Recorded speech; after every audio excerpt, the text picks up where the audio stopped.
नमस्ते दोस्तों, स्वागत है आप सभी का। आशा है आप सभी कुशल मंगल होंगे।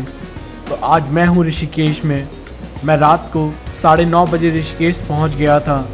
ऋषिकेश पहुँचने के बाद मैं एक होटल में रुक गया और ये है होटल का कमरा, जिसमें एक बालकनी भी जुड़ी हुई थी। ऋषिकेश भारत के सबसे पवित्र और आध्यात्मिक शहरों में से एक है। इसे विश्व की योग राजधानी के रूप में भी जाना जाता है। ऋषिकेश योग और ध्यान का एक महत्वपूर्ण केंद्र है, जहां सदियों से लोग शांति और आत्मिक उन्नति की तलाश में आते हैं। ये शहर गंगा नदी के तट पर बसा है और अपनी प्राकृतिक सुंदरता, धार्मिक महत्व और साहसिक गतिविधियों के लिए जाना जाता है। तो अब मैं होटल के बेसमेंट पार्किंग में आ गया था, जहां से मुझे अपनी बाइक से ऋषिकेश घूमने के लिए निकलना था। तो सबसे पहले मैं त्रिवेणी घाट को देखने के लिए निकल पड़ा।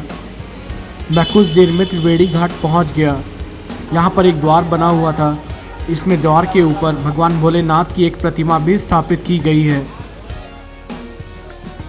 त्रिवेणी घाट ऋषिकेश का एक बहुत ही प्रमुख घाट है, जो गंगा नदी के तट पर स्थित है।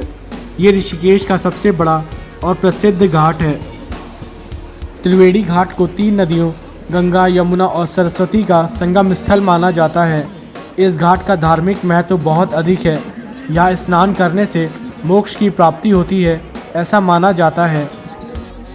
यहाँ श्रद्धालु पवित्र गंगा में स्नान करके अपने पापों से शुद्ध होने और देवताओं की पूजा करने के लिए आते हैं।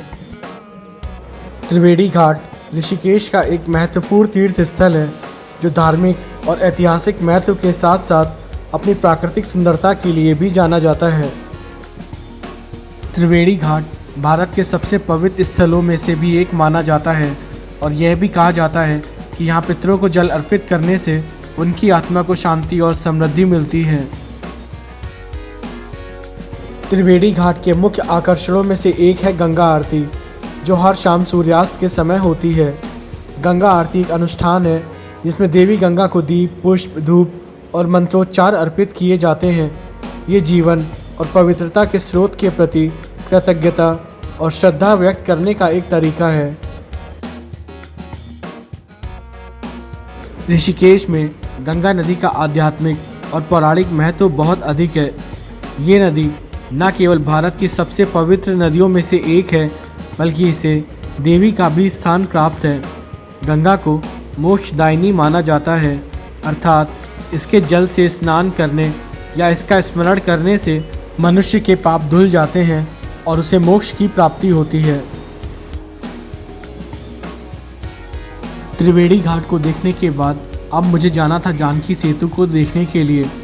आप यहाँ सामने आरती स्थल भी देख सकते हैं।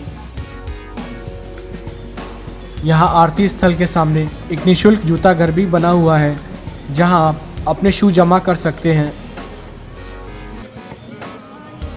ऋषिकेश में घूमने की शुरुआत मैंने त्रिवेणी घाट को देखने के साथ की थी।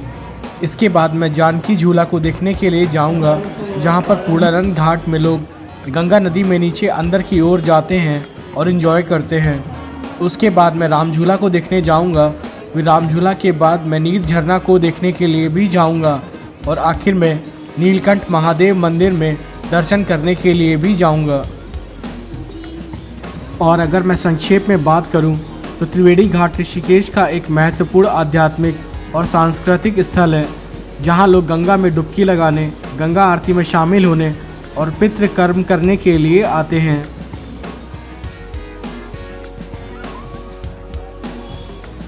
त्रिवेणी घाट यहां ऋषिकेश आने वाले पर्यटकों के लिए एक प्रमुख आकर्षण है, जहां वे शांति और सुकून की तलाश में आते हैं। त्रिवेणी घाट को देखने के बाद अब मैं इस द्वार से होकर बाहर की ओर निकल पड़ा था। बाहर निकलने पर आपको भगवान गणेश का, भगवान हनुमान जी का मंदिर भी दिखाई देगा। त्रिवेणी घाट के पास से जानकी सेतु की दूरी करीब 2.5 से 3 किलोमीटर है। अभी सुबह का वक्त है, इसलिए रोड में ज़्यादा ट्रैफिक भी नहीं था। मैं कुछ देर में जानकी सेतु के पास पहुंच गया था और इस वक्त मैं जहां पर हूं, इस घाट का नाम है पूर्णानंद घाट। जानकी सेतु, जिसे जानकी झूला भी कहा जाता है, ऋषिकेश में गंगा नदी पर बना एक झूला पुल है। ये ऋषिकेश का तीसरा झूला पुल है जो राम झूला और लक्ष्मण झूला के बाद बनाया गया है। ये ऋषिकेश का पहला 3 लेन वाला पुल है जिसमें एक तरफ दोपहिया वाहनों के लिए लेन तो दूसरी तरफ पैदल यात्रियों के लिए चलने के लिए लेन बनाई गई है। पुल की कुल लंबाई 346 मीटर है और इसका नाम भगवान राम की पत्नी देवी सीता के नाम पर रखा गया है, जिन्हें जानकी माता भी कहा जाता है। जानकी पुल के नीचे गंगा नदी में ज़्यादा जल स्तर नहीं था। यहाँ पर लोग नीचे उतरकर नहा रहे थे तो कुछ लोग नदी में अंदर की ओर जाकर पत्थरों में बैठकर अपनी फ़ोटोज़ क्लिक करवा रहे थे। ये पुल गंगा नदी और आसपास की पहाड़ियों का बहुत ही खूबसूरत नज़ारा प्रस्तुत करता है। ये फ़ोटो खींचने, टहलने और ऋषिकेश की आध्यात्मिक ऊर्जा को महसूस करने के लिए एक शानदार जगह है। जानकी सेतु के पास लोग गंगा नदी में पूर्णानंद घाट पर अक्सर नहाने और आनंद लेने के लिए उतरते हैं। ये एक लोकप्रिय स्थान है जहां पर्यटक और स्थानीय लोग गंगा नदी के ठंडे पानी में मस्ती करते हैं। अभी आप यहां पर गंगा नदी का जल स्तर काफ़ी कम देख रहे हैं। वहीं अभी मैं राम झूला के पास जाऊंगा तो वहां पर गंगा नदी का जल स्तर काफ़ी ज़्यादा आपको दिखेगा।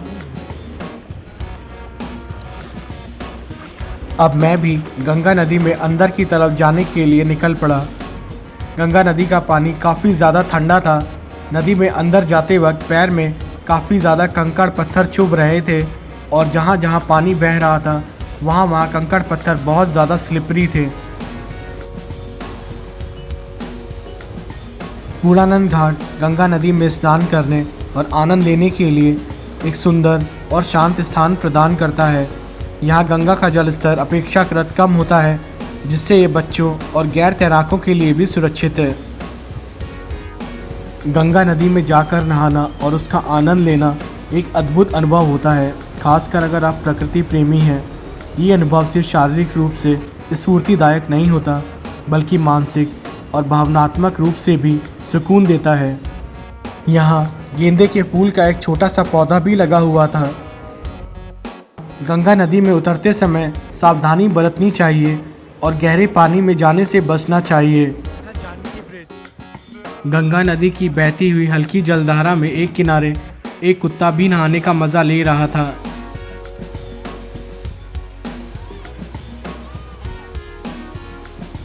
कुल मिलाकर जानकी सेतु के पास पूर्णानंद घाट पर गंगा नदी में लोग धार्मिक, मनोरंजक और प्राकृतिक सौंदर्य का आनंद लेने के लिए उतरते हैं, लेकिन सुरक्षा और नियमों का ध्यान रखना बेहद ज़रूरी होता है।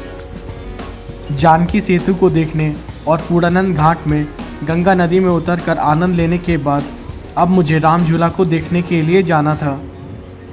पूर्णानंद घाट से राम झूला की दूरी करीब 1 से 1.5 किलोमीटर है। यहाँ मैंने अपनी बाइक पार्किंग में खड़ी की और राम झूला को देखने के लिए निकल पड़ा।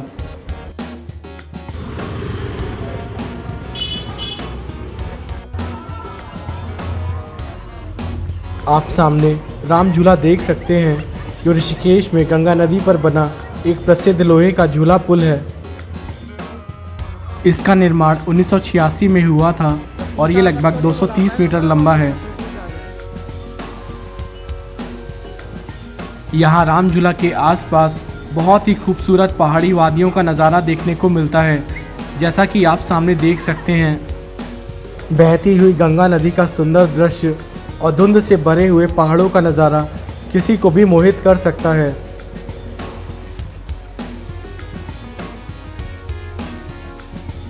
मैं इस वक्त शत्रुघ्न घाट में हूँ, जो कि राम झूला के पास गंगा नदी के किनारे स्थित एक प्रसिद्ध और पवित्र घाट है। ये घाट भगवान राम के छोटे भाई शत्रुघ्न से जुड़ा हुआ है, जिन्होंने रामायण में वर्णित निर्वासन अवधि के दौरान यहाँ तपस्या और ध्यान किया था। शत्रुघ्न घाट ऋषिकेश में आध्यात्मिकता, शांति और प्राकृतिक सुंदरता का एक अनूठा संगम है। यदि आप ऋषिकेश में शांतिपूर्ण और आध्यात्मिक अनुभव की तलाश में हैं, तो शत्रुघ्न घाट एक आदर्श स्थान है। यहाँ पर राफ्टिंग करने वाले लोगों के लिए लास्ट पॉइंट शत्रुघ्न घाट के पास में ही बना हुआ है, जहाँ पर आकर सारी राफ्ट रुकती हैं। यहाँ का वातावरण बहुत ही शांत और अद्भुत था। यहाँ पर आप ध्यान और योग का अभ्यास कर सकते हैं। यहाँ पर आप नदी को पार करके दूसरे घाट पर जाने के लिए या तो आप रामझूला से पैदल चलकर जा सकते हैं या फिर आप इस बोट का सहारा लेकर जा सकते हैं।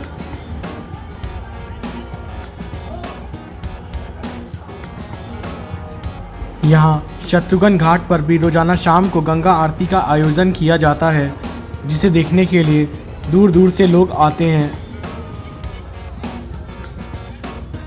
यहाँ पहाड़ों और नदियों का प्राकृतिक सौंदर्य एक ऐसा अनुभव है जो मन को शांति और ताजगी से भर देता है।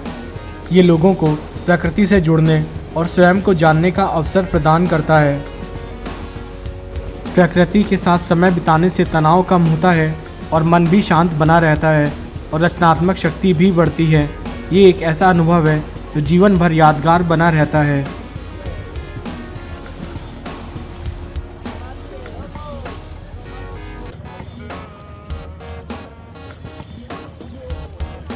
यहाँ पर मैं कुछ देर तक रुका रहा और इसके बाद अब मुझे जाना था रामझूला को देखने के लिए।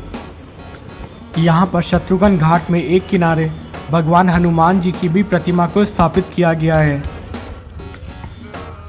यहाँ जब मैं आगे बढ़ चला तो दीवार में भगवान भोलेनाथ की एक पेंटिंग बनी हुई देखी, जो कि देखने में बहुत ही खूबसूरत लग रही थी। यहाँ रामझूला की तरफ जाते हुए आपको रामझूला बाजार भी देखने को मिलता है। यहाँ के बाज़ार में आपको कई तरह की चीज़ें देखने को मिलती हैं, खासकर धार्मिक और आध्यात्मिक महत्व की चीज़ें। धार्मिक वस्तुएं जैसे रुद्राक्ष, मालाएं, पीतल और कांसे की मूर्तियाँ, धार्मिक पुस्तकें और योग से संबंधित साहित्य। इसके अलावा यहाँ पर कपड़े जिसमें योग पैंट, सूती कुर्ते, jacket, shawl, trouser, pant, shirt आदि मिल जाता है। यहाँ पर हस्तशिल्प और कलाकृतियाँ जैसे हस्तशिल्प की वस्तुएं, लकड़ी की कलाकृतियाँ, ये सब भी मिल जाती हैं। रामझूला की तरफ जाते हुए आपको एक प्राचीन हनुमान जी का मंदिर भी देखने को मिलता है, जहाँ पर रुककर आप प्रणाम कर सकते हैं।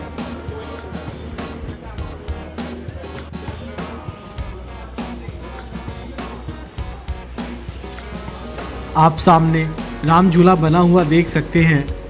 रामझूला एक सस्पेंशन ब्रिज यानी झूला पुल है और ऋषिकेश के प्रमुख पर्यटक आकर्षणों में से भी एक है।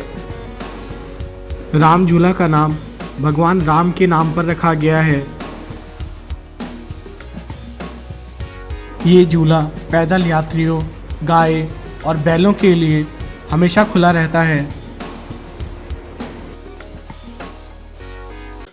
रामझूला से गंगा नदी और आसपास की पहाड़ियों का मनोरम दृश्य दिखाई देता है। पुल पर चलते समय कंपन महसूस होती है और ठंडी हवा ताजगी भर देती है।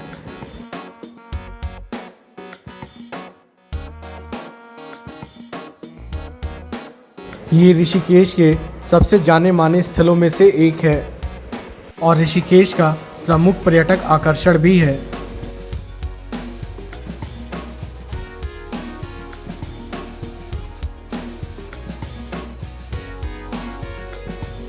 यहाँ पर कुछ लोग रामझूला में बीच में रुककर नदी और पहाड़ों के खूबसूरत नज़ारों का आनंद ले रहे थे, तो कुछ लोग रील बनाने और फ़ोटो खींचने में व्यस्त थे।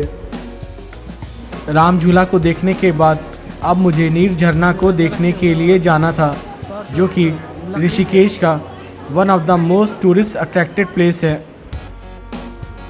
इसके अलावा ऋषिकेश योग और ध्यान के लिए एक लोकप्रिय स्थान है और यहाँ कई योग आश्रम और केंद्र भी हैं।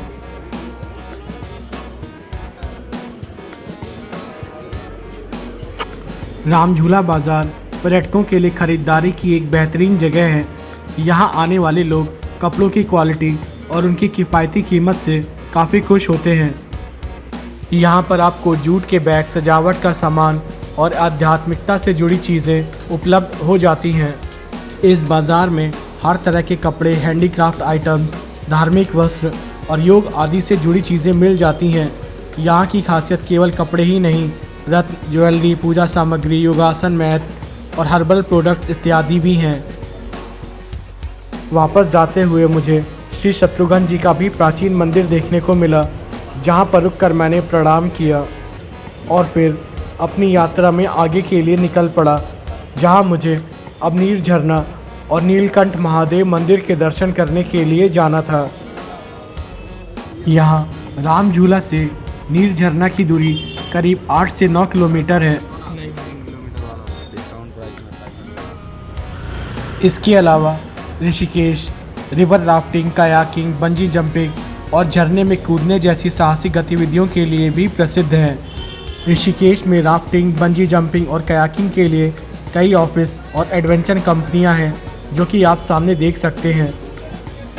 मुख्य रूप से ये गतिविधियां गंगा नदी के किनारे और आसपास के क्षेत्रों में आयोजित की जाती हैं। कुछ लोकप्रिय स्थानों में मोहन चट्टी, शिवपुरी और मुन्नी की रेती शामिल है। दोस्तों, तो ये था ऋषिकेश ट्रैवल ब्लॉग का पार्ट 1।